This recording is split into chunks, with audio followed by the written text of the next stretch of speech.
Andrew's Embrace, a Miami Chronicle, The Gathering Storm. Before we start, just a reminder, if you enjoy this kind of content, subscribe to the channel. Now, let's get to the video. They are in Miami on August 23rd, 1992, on heavy and humid, a familiar pre-storm stillness that hinted at something far more sinister than a typical summer shower. Sunlight, usually a dazzling riot of gold and azure, felt muted, diffused through a sky that had begun to bruise at the edges. 32-year-old Isabella Isi Morales, her usually bustling hair tied back in a hurried ponytail, felt a familiar prickle of apprehension. Hurricanes were a part of life in South Florida, but something about this one felt different, heavy. Isi moved with purpose through the small, well-kept home in Homestead, a quiet suburban pocket southwest of Miami. Every room was a testament to family, to history. Faded photographs lined the living room walls, capturing generations of smiles, birthdays, and holidays. Her grandparents, Elena and Miguel, were at the heart of the home, their presence a comforting anchor in Isi's life. "The shutters are almost all up, Abuela," Isi called out, her voice cutting through the distant rumble of thunder. Elena, her silver hair pulled into a neat bun, sat by the window, carefully polishing a porcelain figurine, a dancer poised mid-pirouette. Her hands, though gnarled by age, moved with a surprising grace. "Good mija," Elena replied, her voice soft, accented with the lilt of old Cuba. "Better to be safe than sorry. Miguel, have you checked the battery radio?" From the kitchen, Miguel's gruff but warm voice echoed back. "Checked it twice, Elena, full of fresh batteries.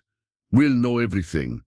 Don't you worry." Miguel, a man whose quiet strength had always been his defining characteristic, emerged with a tray of hot coffee and slices of guava pastry. His movements were slow now, a deliberate unhurriedness that came with years, but his eyes, sharp and clear, held a quiet concern. It was the family's rock, and even his composure seemed to be cracking around the edges. They settled at the kitchen table, the clinking of ceramic mugs against saucers. The only sound for a moment, the news on the small portable television in the corners. Droned on, each update more ominous than the last. Hurricane Andrew, once a benign tropical wave, had exploded into a monstrous Category 5 storm, a terrifying vortex of wind and water, bearing down directly on South Florida. Forecasts showed it making landfall very close to Homestead. Isi felt a cold knot eating in her stomach. Their house, while sturdy, was old. Built in the 1960s, it had weathered many storms, but nothing like a Category. The thought of leaving had crossed her mind. But Elena, frail and prone to bouts of anxiety, had insisted they stay. "This is our home, Isi. We've been through storms before.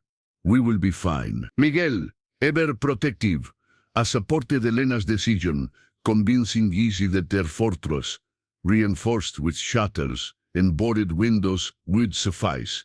Now, Isi wasn't so sure. "It's moving faster now," Isi murmured, watching the radar loop on the screen, a swirling red and orange mass consuming the Caribbean. The eye, a terrifying void, was perfectly formed.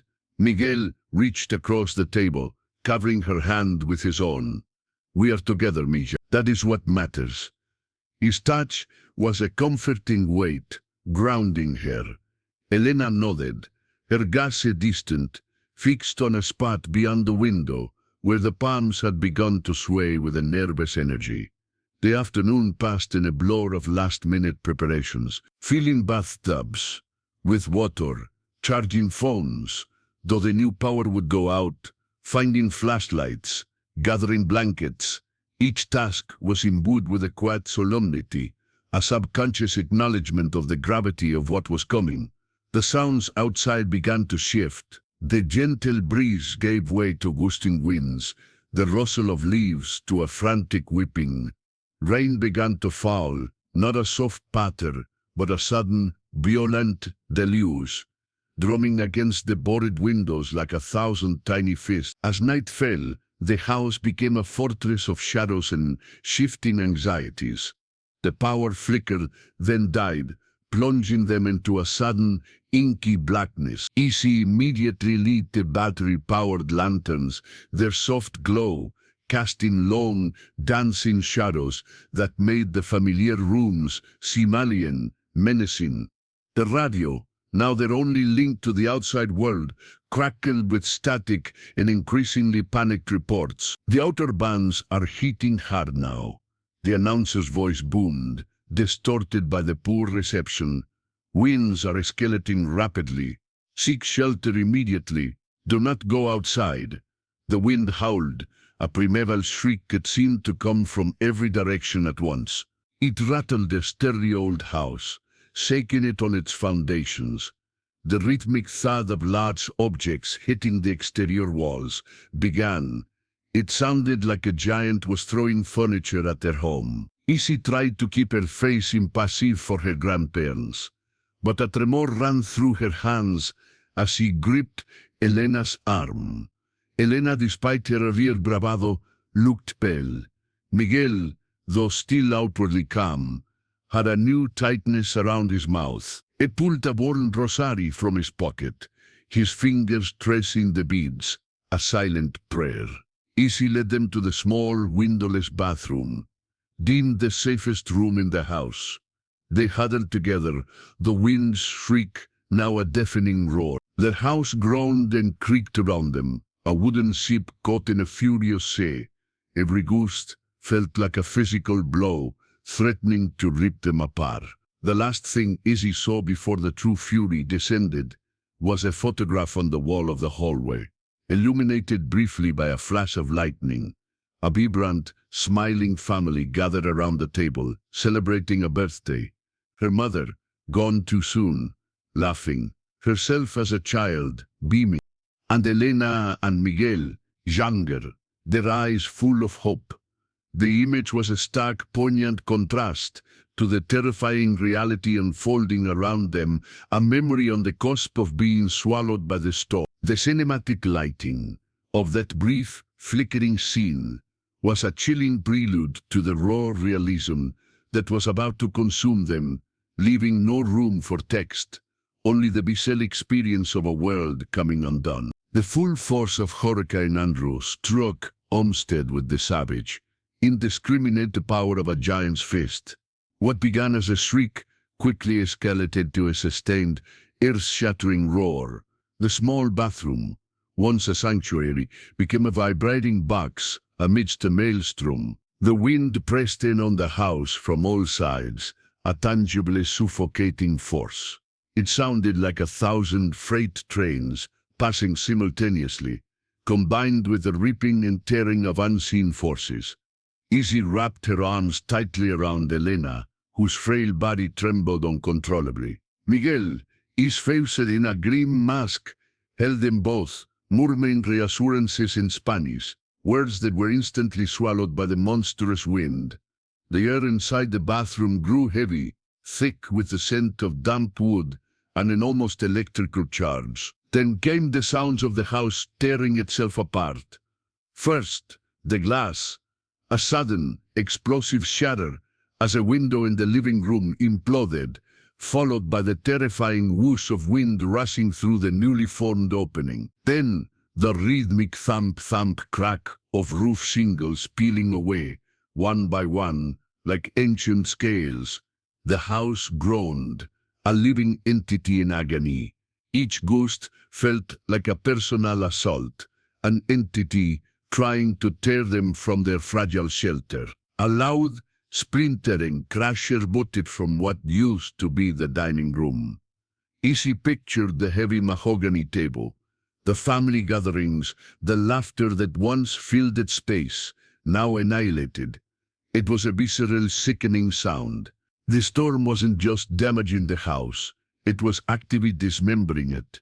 Rain, driven by hurricane-force winds, began to find its way in, seeping through cracks, then pouring in through gaping holes in the ceiling. The bathroom, though windowless, was not immune. Water began to pool on the floor, cold and insidious, seeping into their clothes. The flimsy door to the bathroom rattled violently, threatening to burst inward. Miguel, bracing himself against it, pushed back with all his remaining strength, his knuckles white. The pressure built, an unbearable weight bearing down on them. Suddenly, a deafening crack, louder and more resonant than anything before, vibrated through the floorboards.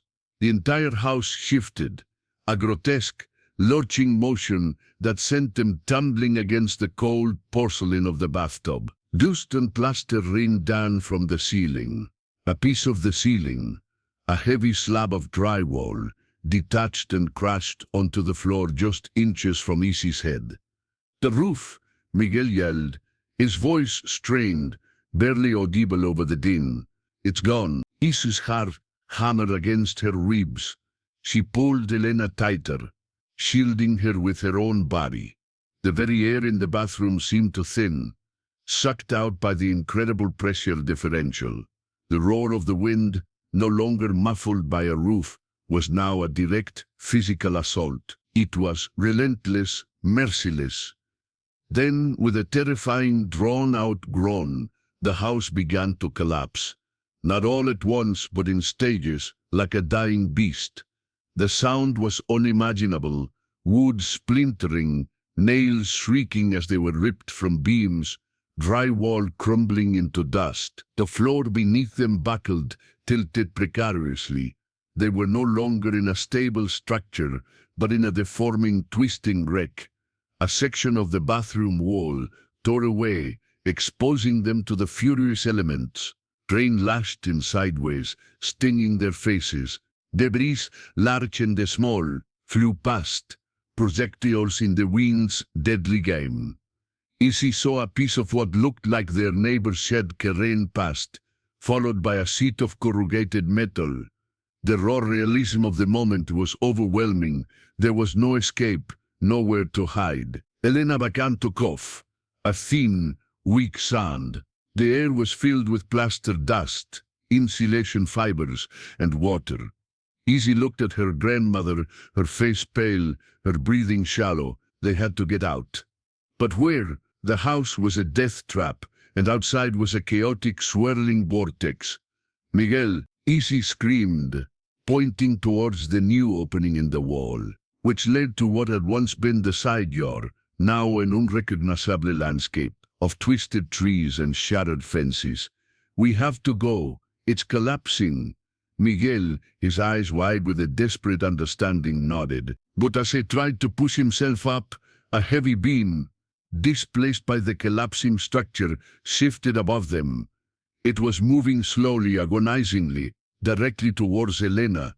Adrenaline surged through Isy's veins, a cold, sharp jolt that bypassed fear and focused her entirely on action. She saw the beam, the slow, inevitable descent. Without thinking, she pushed Elena with all her might, shoving her out of the direct path of the falling timber.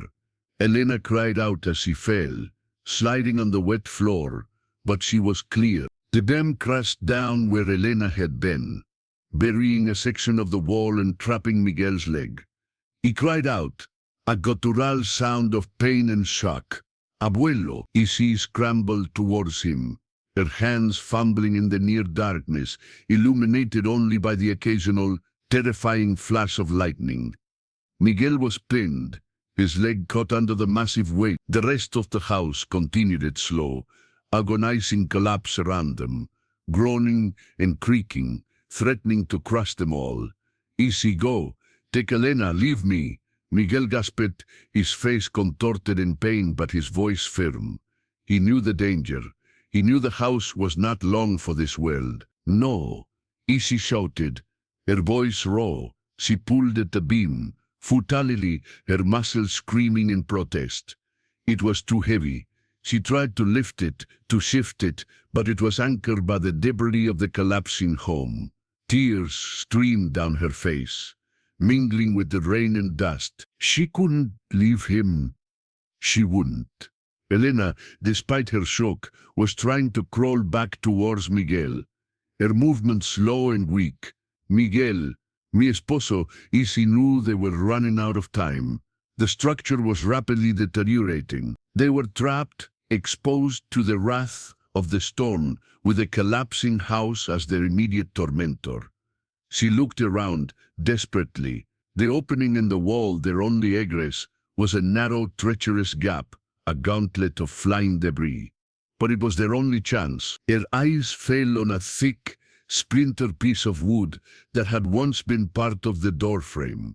It might be strong enough to wedge under the beam, just for a moment. Elena, hold on to me, Isi commanded, her voice fierce. She grabbed the piece of wood, positioning it under the beam, gritting her teeth. With a desperate heave, she pushed upward, straining every muscle in her body. For a fraction of a second, the beam lifted.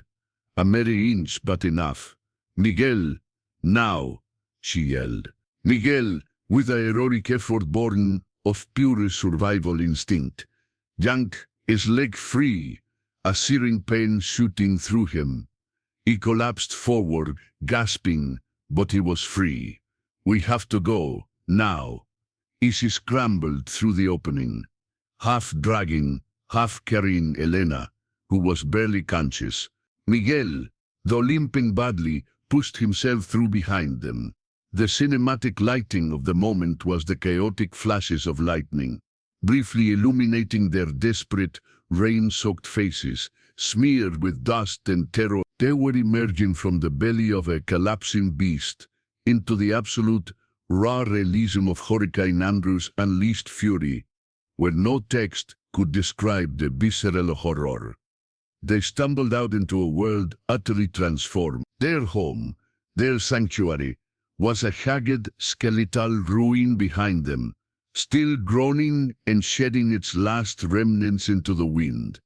The landscape was obliterated, trees stripped bare, their branches turned into deadly projectiles. Debris of a reimaginable kind flew through the air, a terrifying storm of shattered dreams. They were out, but utterly exposed, in the heart of Andrew's embrace. I want to know how far this message is reaching. Comment below and tell me which city or country you're watching from. The transition from the collapsing house to the open maelstrom was less an escape and more an entry into a new, terrifying dimension of chaos. Isi, half carrying Elena and half supported by a limping Miguel, stumbled into a world of unimaginable destruction. The wind, no longer muffled by walls, was a physical entity, shoving them, tearing at their clothes, stealing their breath. Rain lashed horizontally, stinging their exposed skin like tiny needles. Their backyard, once a verdant sanctuary with hibiscus and palm trees, was an unrecognizable wasteland. Trees lay prostrate, splintered into grotesque forms, their leaves stripped bare, resembling skeletal fingers, clawing at the angry sky. Fences were gone, obliterated. What had once been a neatly organized neighborhood was now a churning sea of debris. Sheets of corrugated metal ripped through the air, sounding like banshees. Broken glass, splintered wood, mangled appliances, everything was airborne. Deadly projectiles in Andrew's wrath. Stay low. Don't look up! Isi screamed over the roar, pulling Elena closer.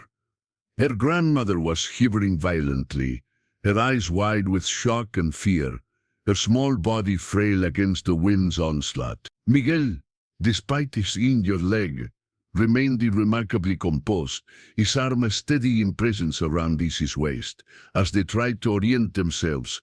Their house, just moments ago a comforting presence, was now a jagged, skeletal ruin behind them. What little remained of the roof, peeled off in sections, flung into the terrifying void. Walls crumbled inward, revealing the exposed bones of their lives. A section of the living room, a bedroom with a stripped mattress, everything soaking wet, ruined. The sight was a punch to the gut. the stark reality of total annihilation. They had to find shelter. The wind was too powerful, the debris too dangerous. Easy's eyes scanned the swirling chaos, desperate. Their neighbor's house, once a mirror image of their own, was similarly devastated. Its roof completely gone, walls collapsed. There was no refuge there. Miguel pointed, his voice strained. The old shed in the back corner of the property, maybe it's still standing. The shed. A small, sturdy structure made of cinder blocks used for gardening tools. It was a long shot, a desperate hope, but it was something. Its low profile might have offered it some protection. They began the treacherous journey across what had been their yard, now a gauntlet of twisted branches and submerged hazards. Though each step was a battle against the wind's relentless push. Isy's boots sank into the saturated earth, her feet slipping on unseen debris. She held Elena tightly, pulling her forward, Elena's weight a dead burden in her arms. Miguel limped beside them, his face paler with pain, but his resolve unyielding. A sudden violent gust hit them, almost knocking them off their feet. A large, unseen object slammed into the ground nearby, sending up a spray of mud and water. Isy instinctively shielded, Elena, her own body, taking the brunt of the flying debris. A sharp pain shot through her arm as something grazed it, but she ignored it. Survival was the only instinct. They reached the corner where the shed should have been. Miraculously, it was still largely intact, though battered, its small wooden door partially ripped from its hinges. It was a beacon of hope in a sea of despair. "In here," Isy yelled, her voice hoarse. Miguel pushed the mangled door open just enough for them to squeeze through. Inside, it was cramped, dark, and damp, but offered a blessed respite from the immediate fury of the wind and flying debris. The sounds of the storm, though still deafening, were slightly muffled. They collapsed onto the dirt floor, gasping for breath, soaked to the bone, their bodies aching. Elena was shaking uncontrollably, her face ashen. Isy pulled her closer, trying to impart some warmth. Miguel leaned against the rough wall, his breath coming in ragged gasps, his injured leg throbbing. The cinematic lighting within the shed was sparse and surreal. Occasional flashes of lightning from the tiny cracks in the walls, illuminating their grim, dust-streaked faces, capturing the raw realism of their ordeal. The storm raged outside, a living, breathing entity determined to devour everything in its path. They spent hours huddled in the shed, listening to the world outside disintegrate. The crescendo of the wind eventually lessened, replaced by a deep, guttural roar that signaled the passing of the eye wall. Then came the eerie calm of the eye itself, a sudden deceptive silence that was almost more unsettling than the storm's fury. Isy risked a peek through a crack in the door. The sky overhead was a clear, impossibly blue circle, ringed by towering, angry storm clouds. But the world below, it was gone. Their neighborhood was no more. Houses were flattened to their foundations, trees were denuded stumps, cars were mangled wrecks. It was as if a vengeful god had scoured the earth clean, leaving behind only the broken pieces of lives. Debris lay scattered as far as the eye could see, an endless, horrifying landscape of shattered memories. The moment of calm was brief. Soon the other side of the eye wall hit, bringing with it a renewed assault of wind and rain, though not with the same cataclysmic force as the first. Still, it was enough to keep them pinned in the shed for several more agonizing hours. When the storm finally began to subside, marked by the gradual weakening of the wind's howl and the lessening of the rain, they emerged into a world irrevocably altered. The sun, a timid presence, tried to pierce the lingering clouds, casting a muted post-apocalyptic glow on the scene. Their house was a total loss, not just damaged, but gone. A few splintered beams, a section of foundation, a pile of rubble. That was all that remained of the place where generations of memories had been made. Izzy felt a wave of profound sorrow wash over her, a grief so deep it left her breathless. All those family photographs, all the tangible connections to her past, were gone, swallowed by Andrew. Elena, seeing the devastation, let out a soft whimper, her gaze fixed on the ruins of their home. Miguel put a comforting hand on her shoulder, but his own eyes were filled with unshed tears. The emotional rescue scene was far from over. It had just transitioned from the physical to the psychological. They had saved their bodies, but their world had been irrevocably shattered. Izzy knew they couldn't stay. There was no water, no power, no medical help. The entire community was in ruins. They were alone in the vast wreckage. The raw realism of their situation pressed in on them. They were survivors, but stranded amidst a landscape of death and destruction. Their rescue, the act of pulling Elena and Miguel from the collapsing house, had been successful, but the consequence, the loss of everything, was just beginning to sink in.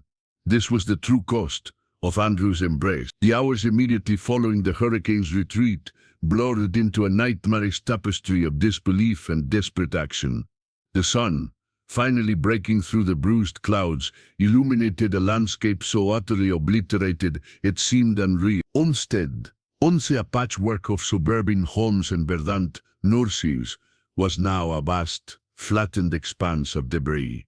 It was as if a colossal blender had churned the town into a uniform gray-brown paste, punctuated by jagged splinters of wood and twisted metal. Izzy, guiding her grandparents through the wreckage, felt a profound sense of disorientation.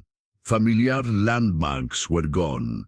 Streets were impassable, buried under mountains of what had once been homes, trees, ripe. The air hung heavy with the acrid smell of damp insulation, rotting vegetation, and an unsettling silence, broken only by the distant wail of sirens, the desperate cries of displaced residents, or the drone of military helicopters. Miguel, his injured leg protesting with every step, leaned heavily on Izzy. Elena, her strength depleted, walked slowly, her eyes wide and unfocused, still in shock. The trio moved like ghosts through a graveyard of shattered dreams. Their first priority was finding help, or at least a road that led out of the immediate devastation. They walked for what felt like hours, their thirst growing, their clothes clinging to them, stiff with dried mud and plastered dust. They passed other survivors, dazed and disoriented, wandering aimlessly or sifting through the unrecognizable remains of their homes. Some were crying openly, others sat in stunned silence. The raw emotions of despair and loss were palpable in every interaction, every averted gaze. Izzy saw a family frantically digging through what looked like the remnants of a child's room, pulling out a muddied stuffed animal. She saw a man standing alone, arms crossed, staring blankly at the concrete slab where his house had stood moments before. These were the countless, unseen photographs framed by the storm's aftermath. The scale of the destruction was incomprehensible. Miles upon miles of destroyed homes stretched out before them. Power lines lay tangled like fallen giants. Cars were overturned, crushed or impaled by flying debris. The cinematic lighting of the moment was the harsh, unforgiving glare of the midday sun on a scene of total devastation, devoid of comfort, painting every detail with a brutal realism. They finally reached the main road, or what used to be one. It was barely passable, but Izzy saw military personnel, their uniforms stuck against the grey debris, beginning to direct traffic and organize aid stations. A flicker of hope ignited within her. A young National Guard soldier, his face smudged with dirt but his eyes kind, stopped them. "Are you all right? Do you need medical attention? My grandfather's leg is injured," Izzy managed, her voice cracking with thirst. "And we need water. Our house is gone." The soldier directed them to a makeshift aid station set up in what remained of a school gymnasium. The scene inside was chaotic but organized. Rows of cots filled with injured, exhausted people. Volunteers handing out water bottles and MREs. The smell of antiseptic and tired bodies filled the air. Miguel's leg was bandaged, and he was given pain medication. Elena was wrapped in a thermal blanket, offered a cup of hot, instant coffee. Izzy accepted water, gulping it down, the cool liquid, a small comfort in the overwhelming heat and despair. The weight of what they had lost pressed down on her, not just their home, but everything inside it. Her own childhood mementos, her mother's jewelry, Miguel's cherished fishing trophies, Elena's collection of antique lace. In the photographs, so many photographs, albums filled with decades of family history, wedding portraits, baby pictures, graduation snapshots, holidays. Tangible proof of a life lived, a family build. All gone, swallowed by Andrew's relentless hunger. She tried to remember what some of them looked like. The black and white picture of her grandparents on their wedding day, young and hopeful. The one of her mother, a mischievous grin on her face on her first day of school. The last Christmas photo, everyone squeezed together laughing. Each memory once anchored to a physical print, now felt like it was floating away, tethered only by the fragile strings of her own recollection. The then gone forever wasn't just a house, it was the physical manifestation of their shared past. Days turned into weeks. They moved from the makeshift shelter to a crowded FEMA tent city, then to a small temporary apartment in a neighboring town that had suffered less damage. Life became a relentless struggle for basic necessities. The search for clean clothes, warm meals, a semblance of privacy. Every interaction with officialdom was a reminder of their displacement, their new status as hurricane refugees. Miguel, despite his pain, tried to maintain a semblance of routine, reading the newspaper when he could find one, or listening to the scratchy radio. Elena often sat by the window, staring out, her gaze distant. She rarely spoke of the house, of what they had lost. It was as if acknowledging it would make the pain too real, too encompassing. Izzy worried about her, about the silent grief that seemed to consume her grandmother. Izzy tried to rebuild some sense of normalcy. She helped other volunteers at the aid stations, finding a strange solace in serving others. But every evening, when the day's tasks were done, the emptiness would creep in. The walls of their temporary apartment felt bare, unwelcoming. There were no photographs on the shelves, no familiar trinkets to ground her. The past felt like a dream, slipping through her fingers.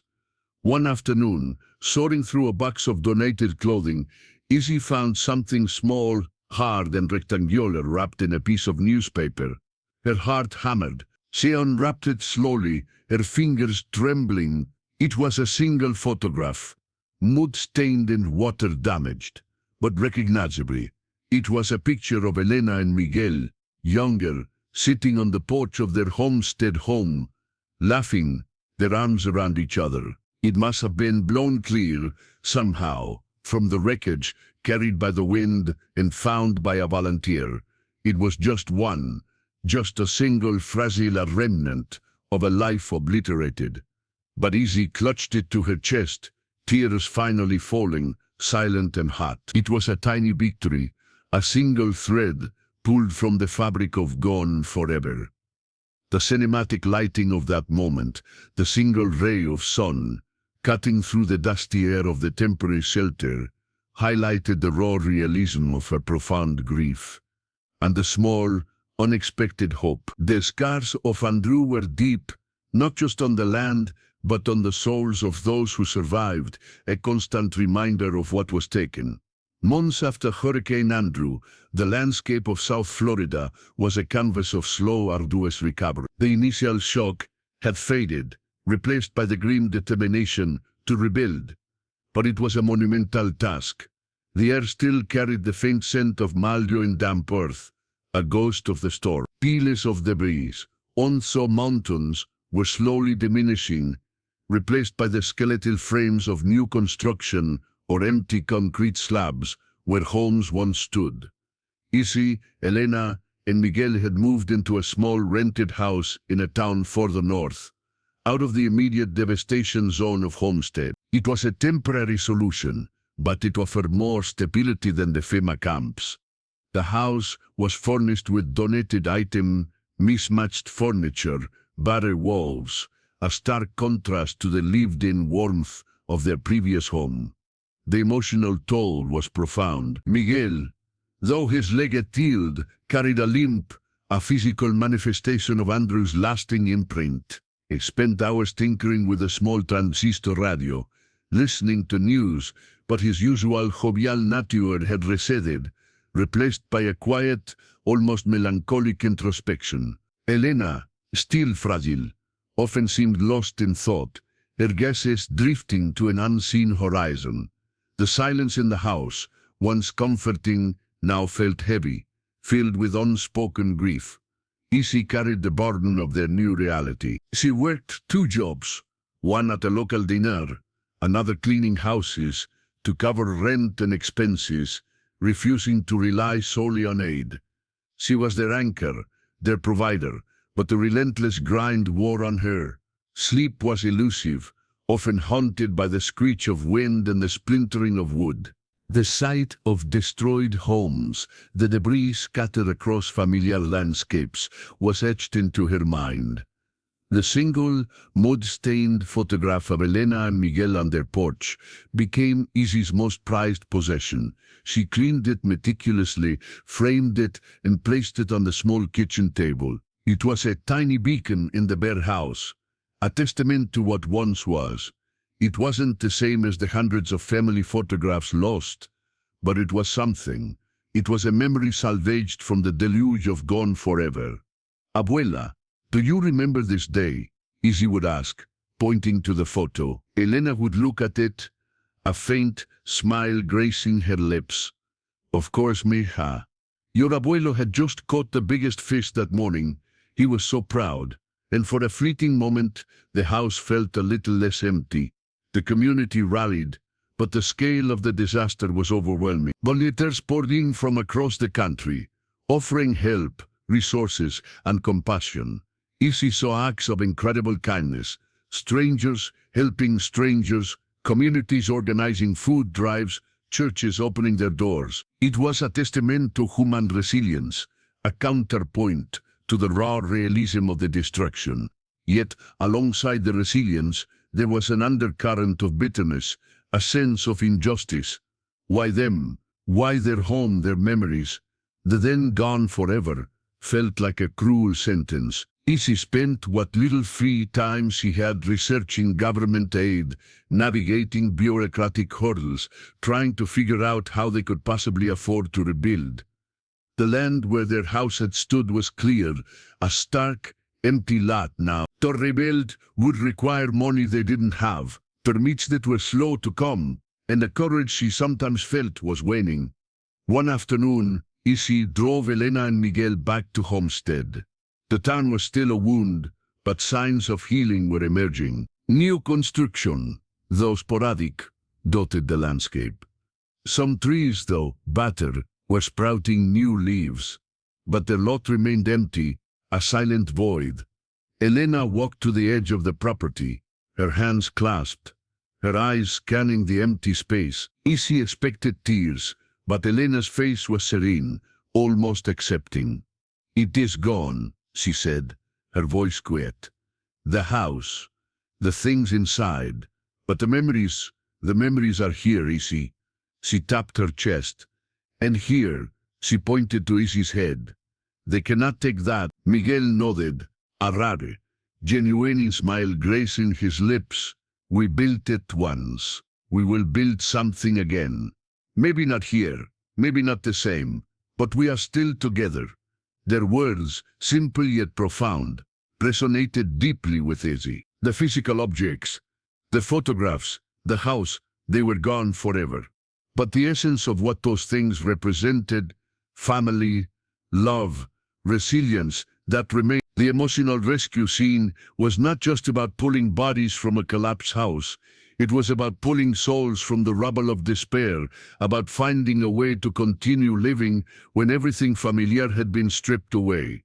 Izzy realized that rebuilding wasn't just about lumber and nails. It was about reconstructing their lives, piece by painful piece, accepting the scar and forging a new path.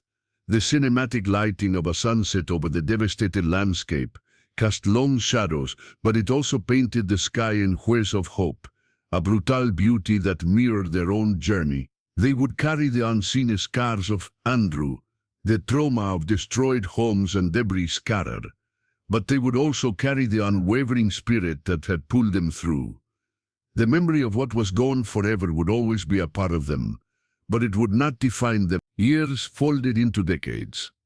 The initial rawness of Hurricane Andrew's devastation slowly gave way to the green shoots of recovery, both on the land and in the hearts of its survivors. Homestead, though bearing permanent scars, was largely rebuilt, new structures standing testament to an enduring spirit. The chaotic crossfire of wind and debris was a distant nightmare, replaced by the steady hum of everyday life. Izzy, Elena, and Miguel never rebuilt on the old homestead lot. The emotional weight of the location, coupled with financial realities, made it impractical. Instead, they found a small, modest home in a quiet, tree-lined neighborhood in West Palm Beach, a few hours north. It was a conscious choice for a fresh start, a new geography to anchor new memories. The new house was filled, not with inherited treasures, but with items accumulated over time, chosen with care. There were new photographs on the walls now, images of a family that had survived, not just the storm, but its lasting aftermath. Pictures of Elena and Miguel, older now, their faces etched with the wisdom of their years, smiling on a new porch. Pictures of Izzy, with new lines around her eyes, but a quiet strength in her gaze.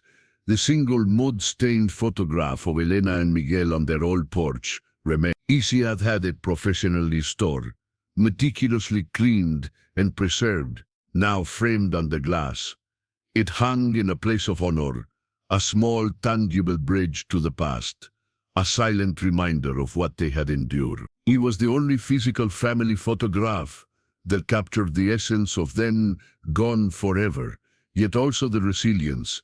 Elena passed peacefully in her sleep 10 years after Andrew, Miguel following her 5 years later. Their lives, long and full, had been profoundly shaped by the storm, but not defined by it. They had rebuilt, not just a house, but a life, a quiet dignity in the face of immense loss. Izzy held their hands as they passed, grateful for their strength, their love, and the lessons learned in the crucible of Andrew's embrace. The raw emotions of grief were familiar, but also tempered by an understanding of life's profound cycles. Izzy remained in the West Palm Beach home. She was older, her hair now streaked with silver. She had a new life, a steady job as a community organizer, working with disaster preparedness, using her own experiences to help others. She never married, never had children, but her life was rich with purpose and connection. Sometimes, on the anniversary of Andrew, she would drive south to Homestead. The landscape was changed, but the echoes remained. She would visit the empty lot where their house once stood, a grassy expanse now. She would close her eyes, and in her mind's eye, she could still hear the furious shriek of the wind, the splintering of wood, feel the rain lashing her face. She could see the collapsed house, the frantic emotional rescue scene of pulling her grandparents from the rubble, the debris scattered, the destroyed homes stretching to the horizon. It was all there, vivid and raw. No text needed to conquer the images. But alongside the horror, other images would surface. Miguel's unwavering gaze, Elena's quiet strength, the community rallying, the small act of kindness from a National Guard soldier, the single mud-stained photograph, resurrect the cinematic lighting of memory, shifting from the terrifying darkness of the storm to the gentle glow of remembrance. The gone forever was real. The house, the physical collection of family history, the pre-storm innocence, those were irrevocably lost. But what replaced it was something intangible, yet powerful, a deep understanding of human fragility and resilience, a profound appreciation for life's simple gifts, and an unshakable bond forged in the fires of adversity. The scars remained, etched deep, but they were no longer wounds. They were markers of survival, stories whispered by the wind that swept through South Florida. Issy would sit on the porch of her own new home, watching the gentle swaying of the palm trees.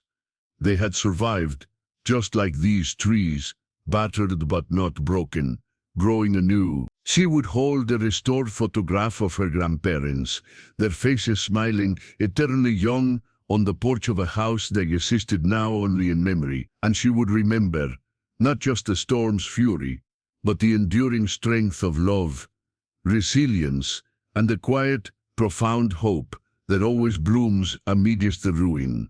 Andrew had taken much, but it could not extinguish the light of their human spirit.